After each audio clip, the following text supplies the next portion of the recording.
रघुवंश के एक राजा थे, महाराज खट्वांग। सुखदेव जी कहते हैं, राजन, खट्वांग राजा जो थे बड़े प्रतापी थे, स्वर्ग तक देवताओं की सहायता करने के लिए जाते।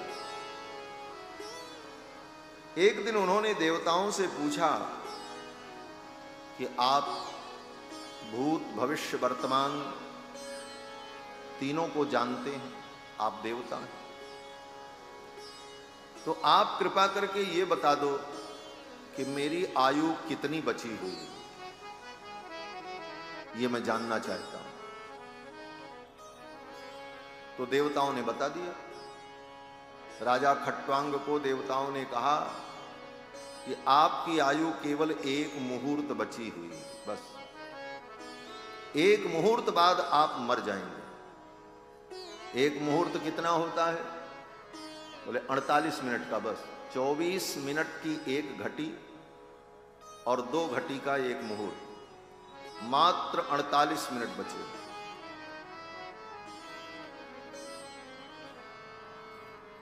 महाराज खट्वांग विचलित नहीं हुए। महाराज खट्वांग ने सोचा 48 मिनट बहुत है, मैं अपना कल्याण कर लूं।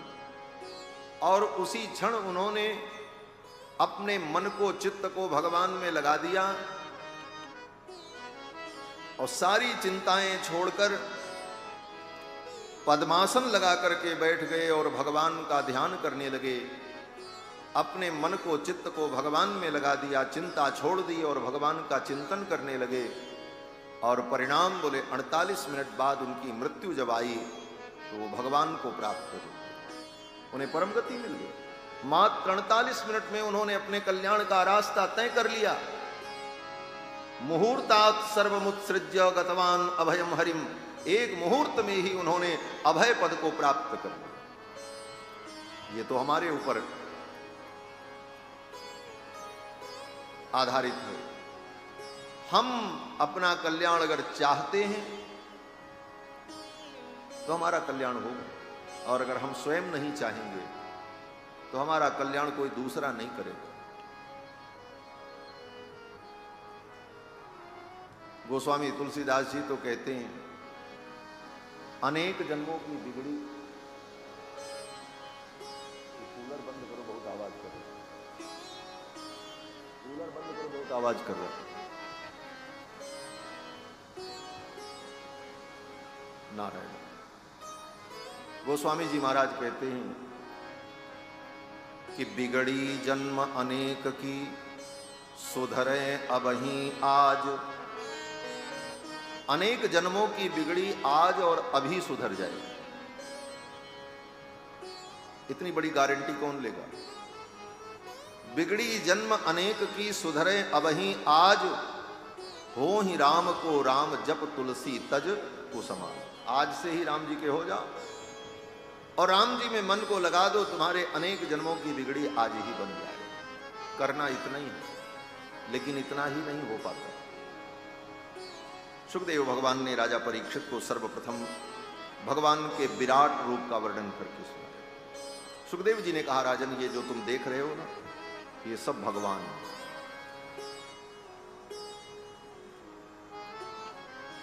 भगवान के विराट रूप का वर्णन करते हुए सुखदेव जी ने कहा, ये 14 भुवन, अतल बितल सुतल तलातल रसातल महातल पाताल, ऊपर के 7 लोक, भू भुवः स्वः मह जन तप सत्य, ये 14 भुवन परमात्मा में ही प्रतिष्ठित है। ये विराट जो दिख रहा है संसार, ये सृष्टि, ये भगवान ही है।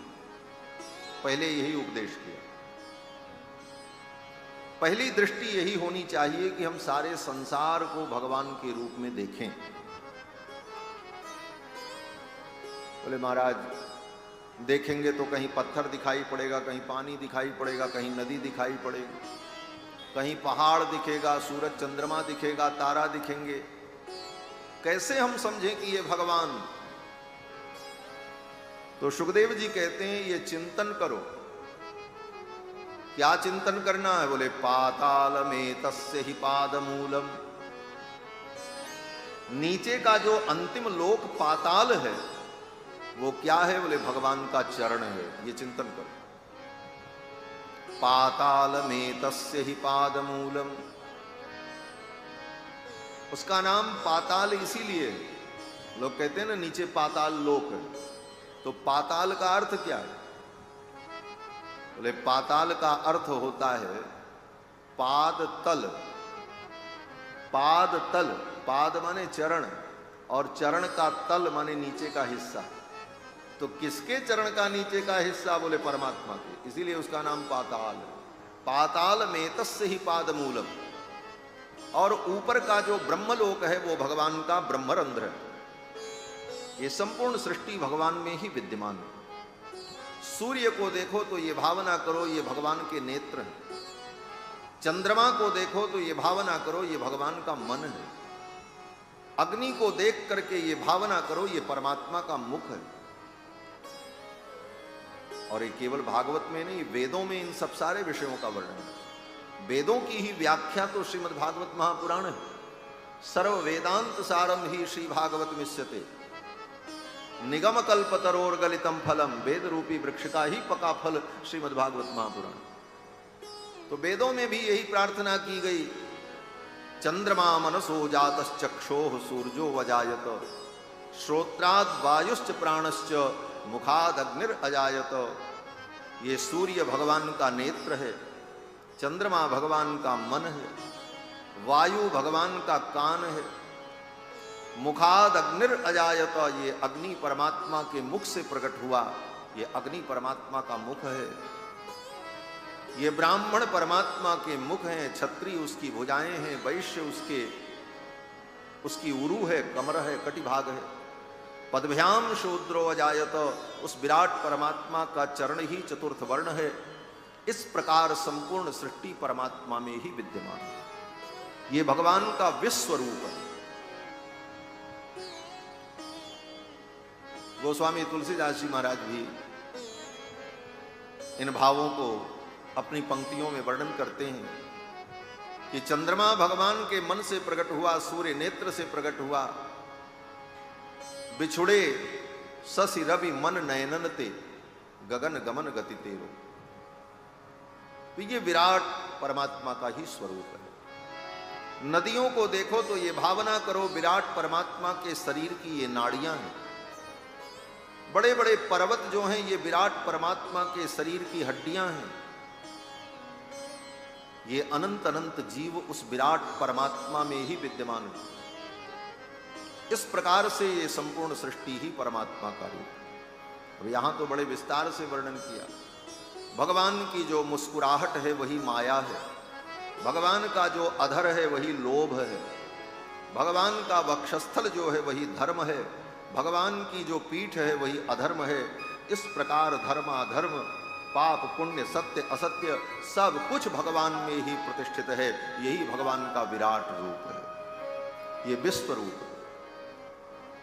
इसीलिए भगवान का पहला नाम क्या है? कथा तो आपको सब मालूम है, लेकिन हम सूत्र केवल बता रहे हैं। भगवान का पहला नाम है विश्व। विष्णु सहस्त्र नाम में भीष्म पितामह ने जब भगवान के 1000 नाम का उच्चारण किया तो सबसे पहला नाम भगवान का क्या लिया? विश्व। विश्वम विष्णुर्वषट्कारो भूत भव्य भवत प्रभु। विश्वम विष्णुर्वषट्कारो, ये विश्व ही भगवान है।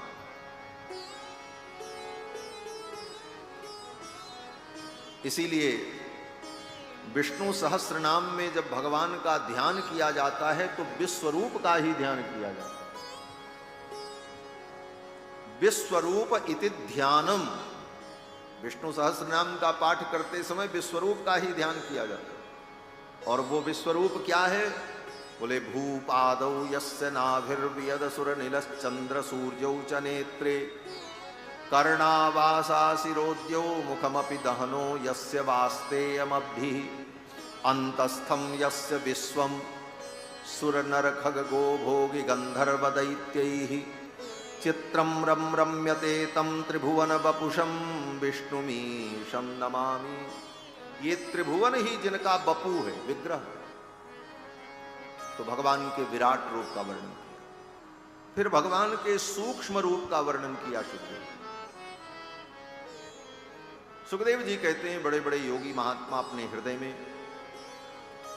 भगवान के जिस रूप का ध्यान करते हैं वह भगवान की सूक्ष्म धारणा, पद्मासन लगाकर प्राणायाम के द्वारा वायु का शोधन करके अपने हृदय के अंदर ही भगवान का दर्शन करना।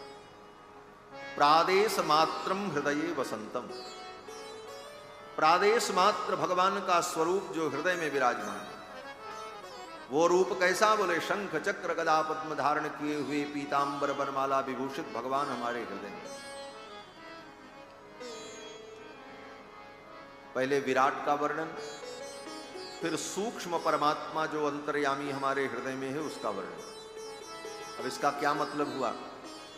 इसका मतलब ये हुआ कि जब तुम्हारी आंखें खुली हों और तुम्हारी आंखों से ये संसार दिखे तो इस संसार को भगवान के रूप में देखो, और जब आंखें बंद करके ध्यान करो तो अपने हृदय के अंदर भगवान को देखो।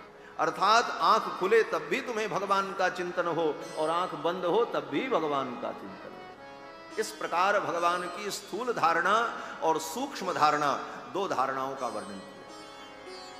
इसके बाद सद्यो मुक्ति और क्रम मुक्ति का वर्णन किया। सद्यो मुक्ति क्या है? बोले सद्यो मुक्ति का मतलब योग के द्वारा भगवान का ध्यान करते हुए योगी अपने प्राण को अपने सुषुम्ना नाड़ी में ले जाकर के अपने ही प्रयास से शरीर का उत्क्रमण कर लेता है।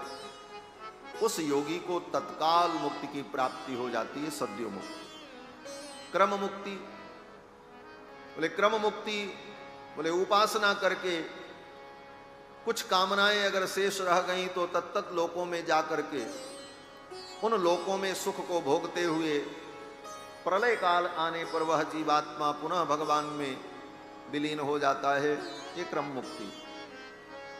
इसके बाद सुखदेव भगवान ने राजा परीक्षित को अनेक देवताओं की उपासना के विविध फल का वर्णन किया। सुखदेव जी कहते हैं, राजन, कुछ लोग इंद्र की आराधना करते हैं। क्यों? बोले हमारी इंद्रियां ठीक रहें इसलिए। इंद्रम इंद्रिय कामस्तु प्रजा काम प्रजापतिम, हमारी इंद्रियां ठीक रहें इसलिए व्यक्ति इंद्र की आराधना करता है। हमें पुत्र संतान की प्राप्ति हो इसलिए प्रजापति की आराधना करता है, प्रजा काम प्रजापति।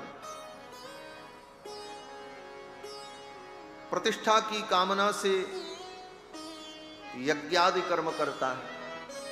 देवी मायाम तु श्री कामः, धन की कामना के लिए माया देवी की आराधना करता है। इस प्रकार अलग अलग कामनाओं के लिए अलग अलग देवताओं की आराधना लोग करते हैं और तत्त फलों को प्राप्त करते हैं। और इसी में उनका समय बीत जाता है।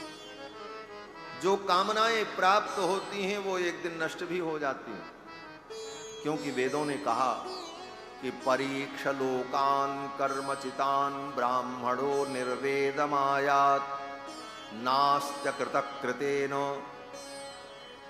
श्रुति कहती है, वेद भगवान कहते हैं। क्या कहते हैं? बोले परीक्ष लोकान कर्मचितान, संसार के कर्मों से प्राप्त जो वस्तु है उसकी परीक्षा करो। क्या परीक्षा करें?